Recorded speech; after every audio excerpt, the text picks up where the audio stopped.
Kelly Iko is on Channel 2, our favorite news station in town, on with Ari Alexander, and he said that there's a 70% chance that James Harden will be a Houston Rocket next year. Where there is smoke, there's fire, he said. You said he tried to walk you back a little bit on Twitter? He tried to walk it back on Twitter after that, and I'm trying to look for exactly how he phrased it, but it was kind of like just trying to have some fun or something like that.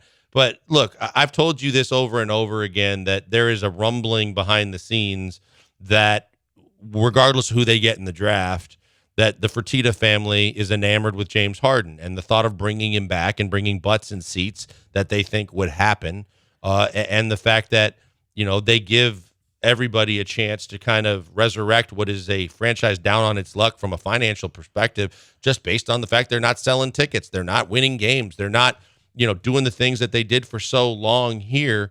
Kelly said when he walked it back, just a playful prediction. Okay.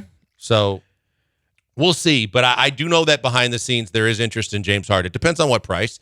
And I think that it would be the worst thing possible for the Houston Rockets because you're trying to develop young players that are supposed to be your core for the future. And to this point, you've basically anointed Jalen Green as the franchise. And now he's going to have to take a legitimate step and a half back, because you're going to have to get out of James Harden's way, because James Harden remembers only one way when he was in Houston, and that was an organization that bent over backwards, gave him the keys to the franchise along with his family and friends, and said, this is your world. We're living in it. If he walks in and they're catering to Jalen and Şengün and other players, James ain't going to play that game. We talked about how Russ is like Carmelo and wasn't willing to take a lesser role. James ain't going to be willing to take a lesser role with this franchise. Look, I've had all of your fears, and look, I still think that they probably exist, and there's a lot of ifs and buts here. But I'm starting to see the vision of James Harden returning to the Houston Rockets. And here's a variety of reasons why. You talked about like his selfish nature, and I'm hoping that the one you have to try to make sure that doesn't exist. You look at his numbers in Philadelphia this year, and I understand that he's playing with Joel Embiid as opposed to what he would be playing with a bunch of youngsters here, but he's taken a back seat. Like, his shots are incredibly down. He's taking 14 and a half shots this year. In his heyday with the Rockets, he was taking 24 and a half. He's taking 10 fewer shots a game now than he was when he was at his peak with the Houston Rockets. He leads the NBA in assists. We talk about all the time, what does this team need? This team needs a playmaking point guard that can distribute the basketball around. James Harden leads the league in assists, and he's been in double figures in assists every year since the 2020-21 season, and his turnovers are down. One of the biggest bugaboos about James Harden for his entire career was that he led the world in turnovers, and he had single seasons in which he was setting turnover records. They're down to 3.5. Like, I'll take a point guard who leads the league in assists and turns it over 3.5 times a game and is shooting far less than he ever had. Now, the character stuff, that still is a huge concern. Is he going to be holding up the planes? Is he going to be willing to take a backseat to Jalen Green, Jabari Smith, Alpi Şengün, and whoever you draft this year's first round? Because the answer that I need for those questions is that he better. Like, he needs to understand that he is a facilitator, that the young players are still the future, and the Rockets have tons of money to spend this year, and there's no way they could bring in a better free agent of the caliber on the floor of a James Harden. See, I'd say that there's some pushback there, and then there's also the facets of what this affects. Because now, if you assume Silas is gone at the end of the season, you're not going to bring in the kind of coach that's going to develop the young players and try and take them to the next level, because you're going to need those kind of coaches probably aren't going to be able to control James Harden. You're going to need a guy that's more of a long-term, old-school presence that's going to be able to have the respect of James Harden from a been there, done there perspective, to where he has to listen more than thinking that they have to listen to him. That's going to be difficult. I think from the standpoint that you mentioned, yeah, he leads the league in assists, but he also throws a lot of passes to guys named Joel Embiid and all-stars that he trusts that execute at the end of the play. I with all the isolation this team has played, and it's almost the only offense a lot of these young kids have known. We're not expecting this coaching staff to be in place, though, are we? Like, it's going to be a different look to the coaching staff. No, but even still, when he first gets here to try and do the things that he was doing, you got to have guys that are going to finish the play, and I'm just not sure, unless it's a fast break, that you have the same caliber of guys finishing the plays for you like you do with a Tobias Harris and with Joel Embiid and the other guys on that squad. I mean, that are veterans, that are jump shooters and catch and shooters and also finish on the break.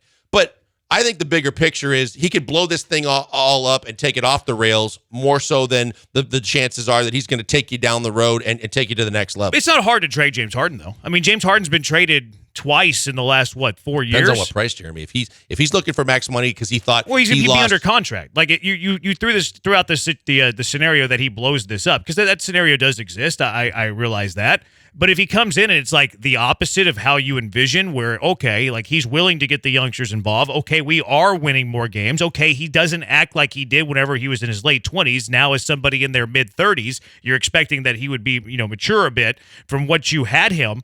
Like, trading James Harden has been feasible. It's been done. It's been done many times. He still has value around the NBA. I don't know. You don't think you could trade James Harden? I think that the teams are less than it's been, because I think that when they've done it in the past, you've seen it over and over again, and it hasn't worked. Russell Westbrook is getting signed by every year. That's not a trade. That's a free pickup from a team that's desperate for a point guard. But he was involved in a trade before he got bought out. Utah did it just simply because it cleared extra years off the deal in Mike Conley. But that's the point. It's easy to trade those types of players. I'm not saying that you're getting anything back of value. I'm saying it's easy to trade the guy if the guy shows that he's combustible.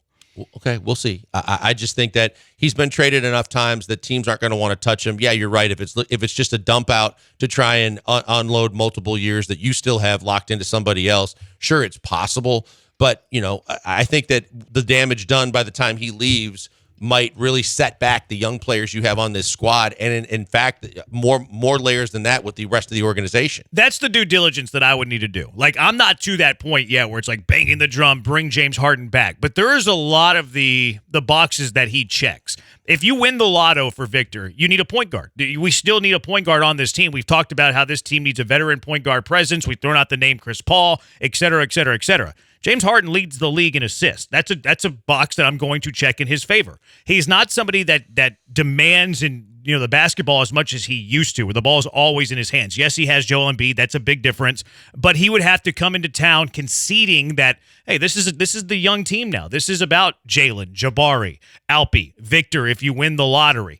Now, the off-the-court stuff is where my big questions are. Are you going to be holding up the plane? Are you going to be a negative influence off the floor with these young players? Are you taking these young kids to Vegas and other places on off days and getting them all liquored up and at the clubs and out till wee hours of the morning? Or are you the guy that's spending time after practice trying to develop their talent? Exactly. Because on the floor, I think it's a no-brainer, quite honestly, because of what we've seen in Philly. James Harden's not the guy that he was whenever he was with Mike D'Antoni and the Houston Rockets, where he was shooting it every time up the floor. The ball was always in his hand. His usage rate was setting NBA records. He's taking 10 shots on average, less per game. He leads the league in assists. The turnovers are way down. He's still a good shooter. On the floor, it's a no-brainer.